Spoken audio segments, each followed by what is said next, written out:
original Medicare, that is Part A, which covers your hospital insurance, and Part B, outpatient coverage, only covers 80% of your medical expenses. So you need coverage for the other 20%. Tell us how you founded this idea in the first place. I think it had to do with your mother, right? Well, the reason that we started Chapter was because of our parents. So I'm going to speak to my mom and dad. My mom has late enrollment penalties as a result of not signing up for Medicare when she should have. She was 2 years late to the party. So as a result, she owes a 20% lifetime penalty because she signed up 2 years late. And that's something people may not realize.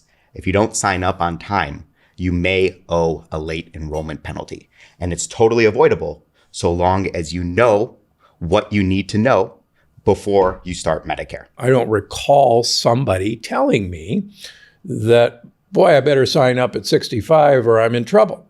The government is not doing a very good job if even doctors don't know what they're supposed to do with respect to their Medicare deadlines and whether they need to enroll or not. And that's why we started Chapter. It really isn't that complicated.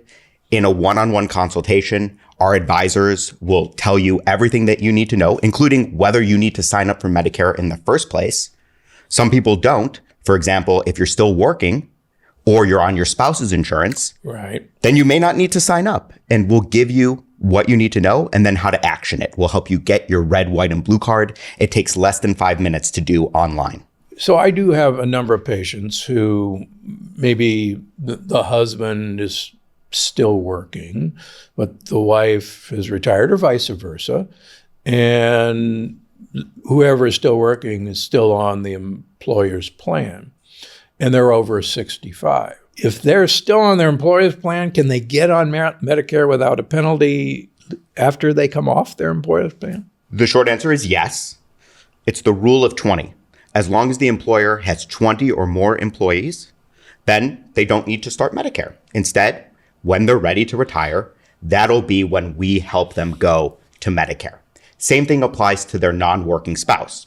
With that said, it's important to do an apples-to-apples comparison for the non-working spouse because oftentimes employers subsidize your insurance, you know this, but they don't subsidize the non-working spouse's insurance.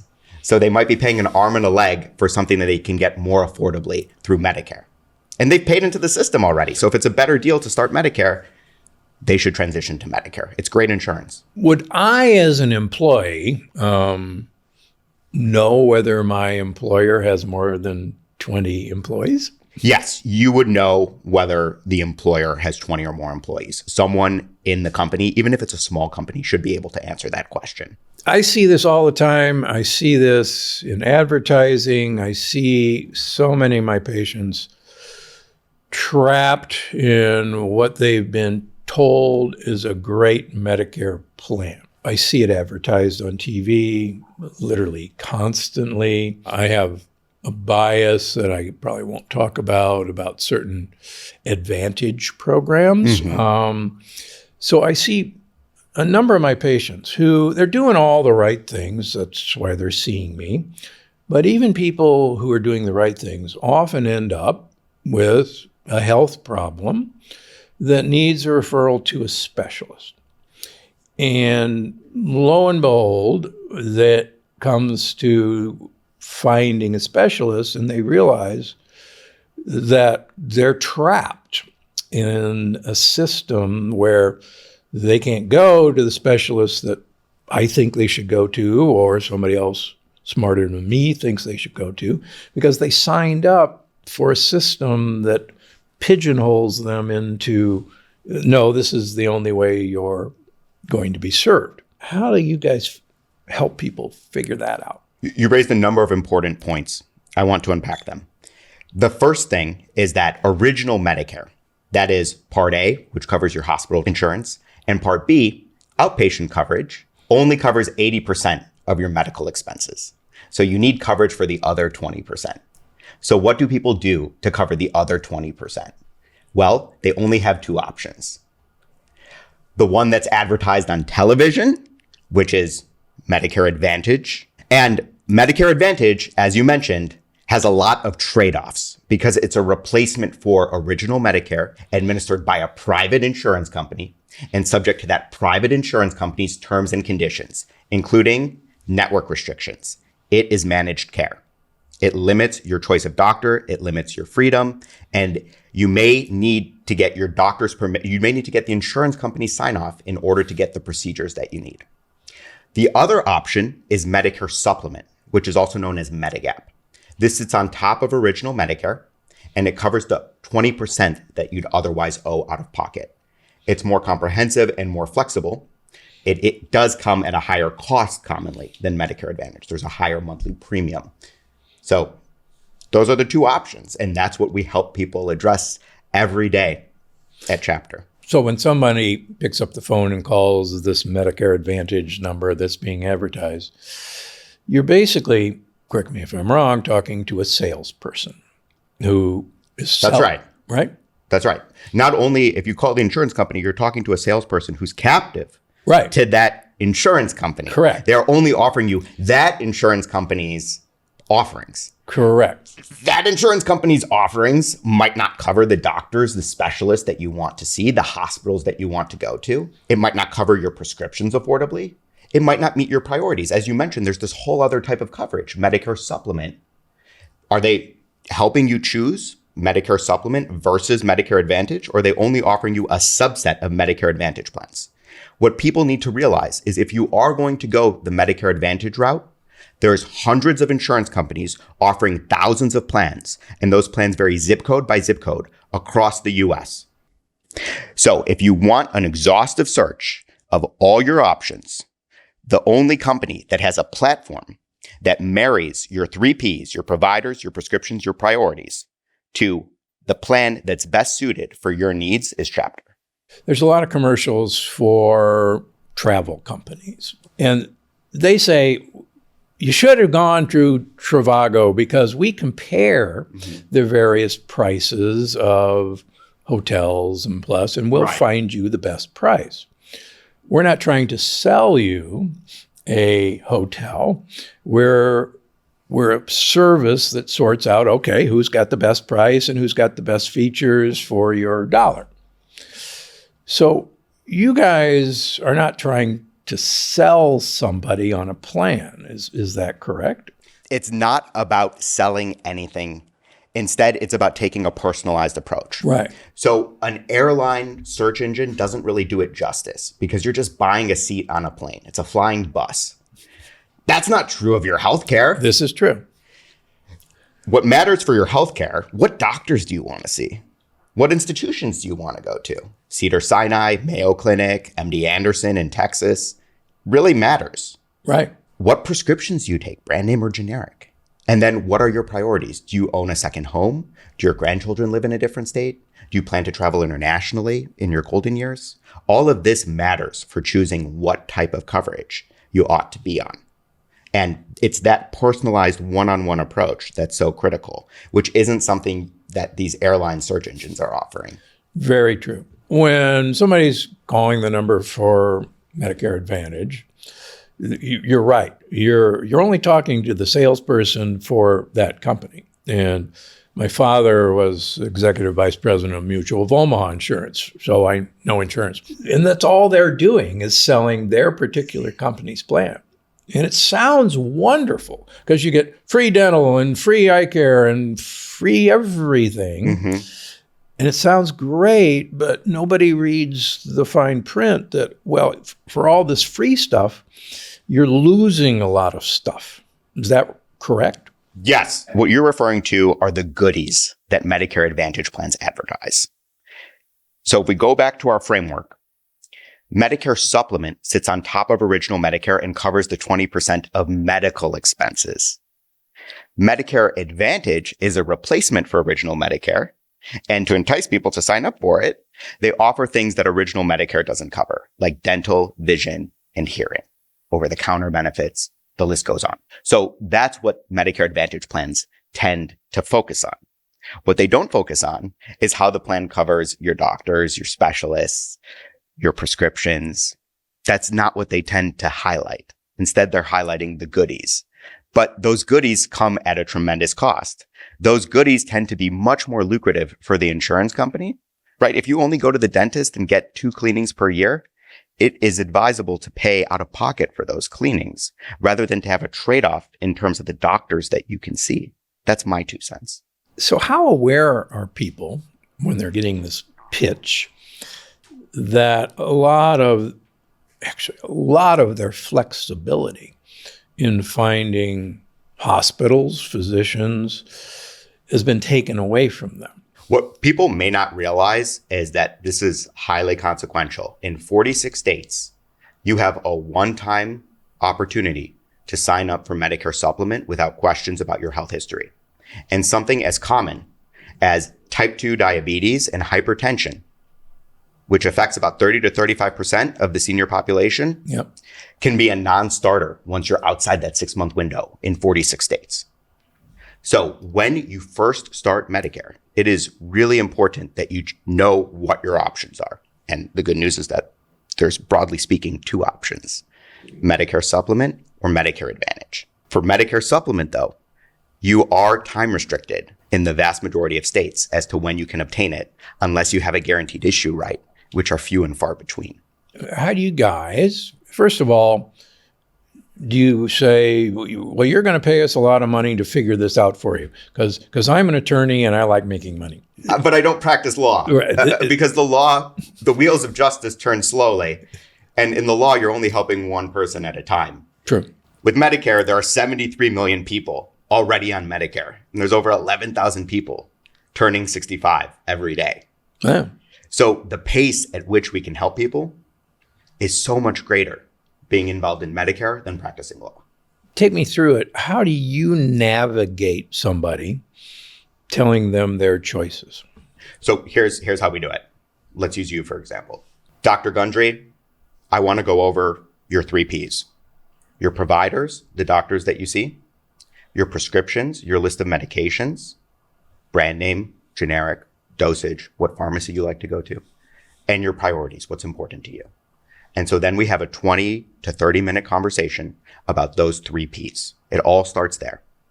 While you're speaking, I'm using our platform to enter your 3 Ps.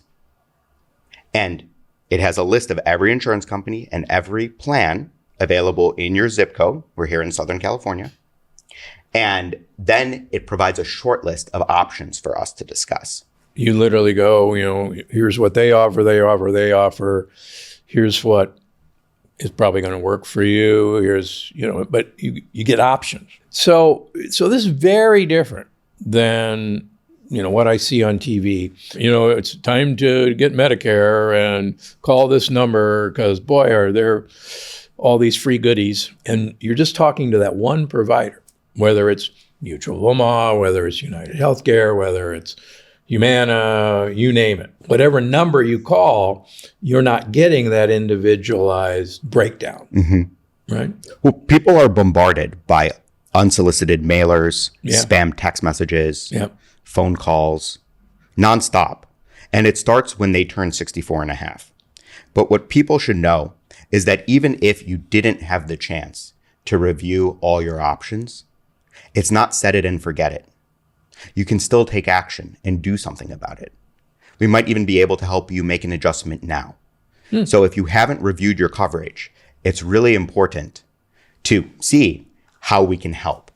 And maybe you have a window that might allow you to make a different coverage choice that's more comprehensive, more flexible, and provides peace of mind and better coverage at a lower cost. We hear about in the summer and early fall that the time to change Medicare is coming up. That happens, as I understand it, once a year. Once a year, you can reassess this. Is that something that it's almost like the yearly visit to the doctor? Is this something that once a year we should check in with you saying, maybe my priorities have changed. Maybe my health has changed. It's great advice. Everyone should do an annual checkup on their Medicare coverage. The general time to do it is during the Medicare open enrollment period, which is October 15th to December 7th. That said, you might be able to change your coverage sooner than that. And for example, physician networks on Medicare Advantage plans can even change mid-year, which is something people don't realize. Even if you thought that your doctor was in network at the beginning of the year, that might have changed. Right, because they negotiate contracts with insurance companies. I don't have to tell you twice. Yeah, we used to do that all the time. And often the lowest bidder wins. And, all of a sudden, people like my patients go, wait a minute, I was seeing so-and-so and now I can't see so-and-so. What happened? And it's because they were in a group that renegotiated a contract and they were not the lowest bidder. And, and this is fair, right? I mean, this is what happens. That is how, unfortunately, the American healthcare system works at this snapshot. Hopefully, there are going to be improvements. We are leading the way. Our CEO testified in front of the Senate Finance Committee in order to get some of those improvements instituted. We'll see. But we are fighting in order to improve the Medicare system overall. And the change, like you mentioned, doctors leaving their networks in the middle of the year, what does someone do if they selected that plan up front because of the network and then the network changes? Shouldn't they be allowed to then change their plan mid-year? The hospital where I practice had a very large contract with a healthcare insurance company. And there's another competing hospital in our town. And that competing hospital won the contract out of the blue, the other hospital had for 20 years. And that other hospital has their own in-house set of doctors. The doctors are basically employed by the hospital, which is becoming more and more. Yes, way more common, right? Than my father was a physician and he ran his own practice. Right. Now, hospitals are buying up and hospitals are buying up each other. And what's happened in our town of Palm Springs is now all of a sudden people who carry this particular insurance who were coming to our hospital, coming to their doctors, now have to go to the other hospital, which is way across town, and have to see an entire set of doctors. Different. They had to say goodbye. So can you help negotiate that sort of in the middle of the year? Potentially. Yeah, but it's worth looking at. It's worth looking at. That's exactly right. So if someone has experienced a coverage disruption, maybe we can help. Maybe we can't help until the fall, but we'll give you the information that you need to know. And it depends. That's the long and short of it. And I think Palm Springs is also a great example because there's a lot of little Medicare Advantage insurance plans. So if you are inclined to go the Medicare Advantage route, it's really important to know how many insurance companies there are offering plans. And some of those plans can work exceptionally well. Are you working with someone who can tell you whether that plan would work well for you or not? Medicare Advantage, I don't want to badmouth it, but there are benefits. It has to its Medicare. use case. Yeah. But even between Medicare Advantage plans, there are differences. Big. So it's not just one, okay, everybody gets this with Medicare Advantage. There's no one-size-fits-all approach. And that's why it has to be a personalized conversation with someone who's independent and unbiased. And we are the only Medicare advisory that has created a fiduciary-like standard for our advisors. And that's really important. Our duty is to the person we're speaking to in order to help them find the very best coverage based on their 3 Ps: providers, prescriptions, priorities. That's it. So 3 Ps: providers, prescriptions, priorities. So you're actually asking people, is it more important for you to be able to get your prescription drug as the actual drug, or is a generic okay for you? Is that important to you? Yes. One example.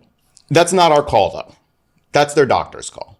Some people, for example, levothyroxine. Right. They tolerate the generic for levothyroxine. The vast majority of the population does. It's a thyroid medication.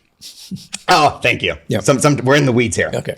Some people, though, they need to be on Synthroid Correct. because they have serious side effects from taking the generic. Correct. That's not our advisor's call to make. That's your doctor's call. And if your doctor says that you need Synthroid because of the side effects you have to levothyroxine, the generic, then we're going to fight to the end of the earth to make sure that we help you get Synthroid.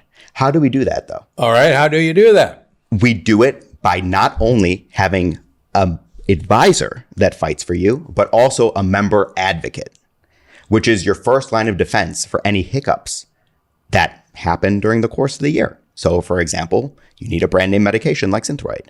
We will try our very best to help you obtain it. Oftentimes, there's just a prior authorization form that your doctor needs to fill out. I'm sure you're familiar with this. Oh, yeah.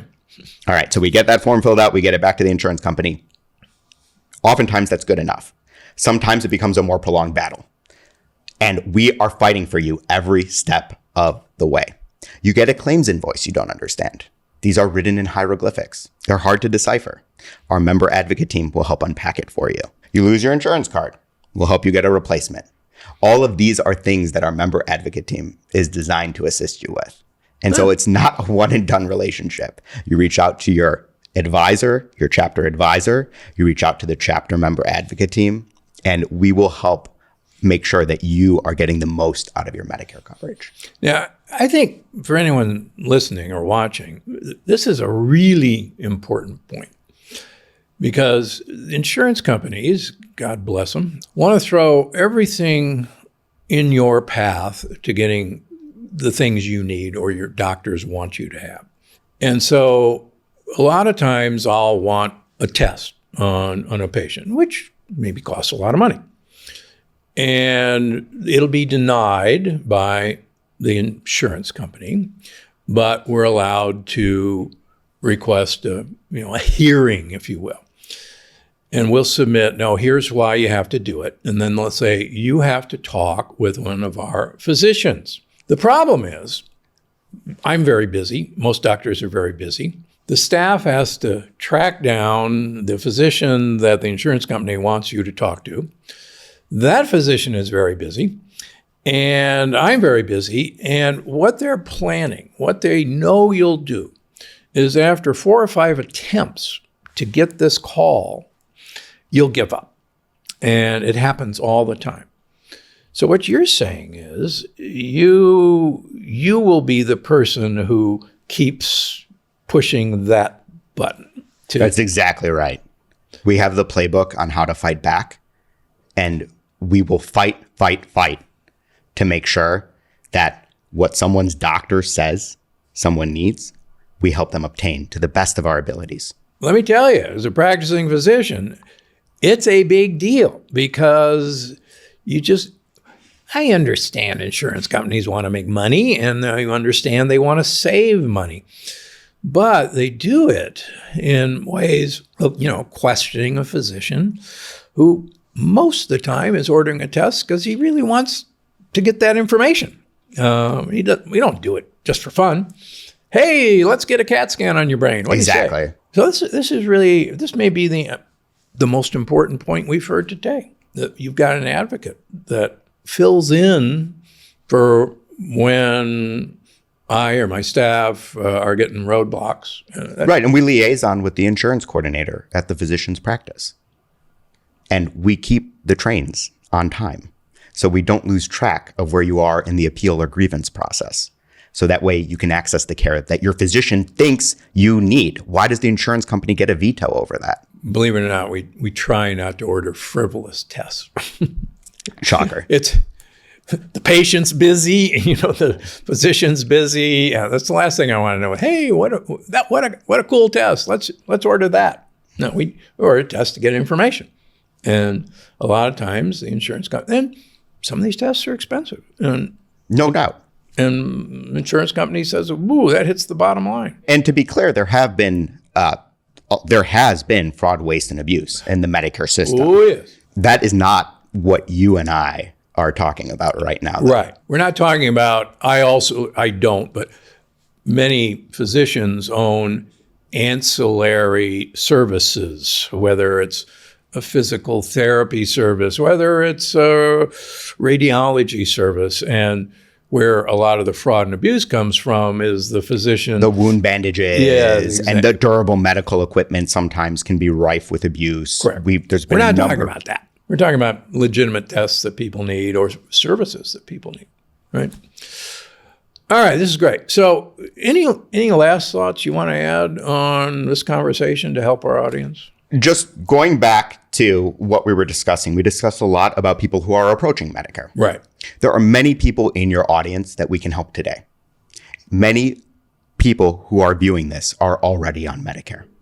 If you haven't done a check in a couple years, let's make sure that you know all the options that are out there, and there's no charge. So have a personalized one-on-one conversation with someone who's independent and unbiased. And to everyone watching, if you're on Medicare or getting close to 65, please don't wait until there's a problem to review your plan.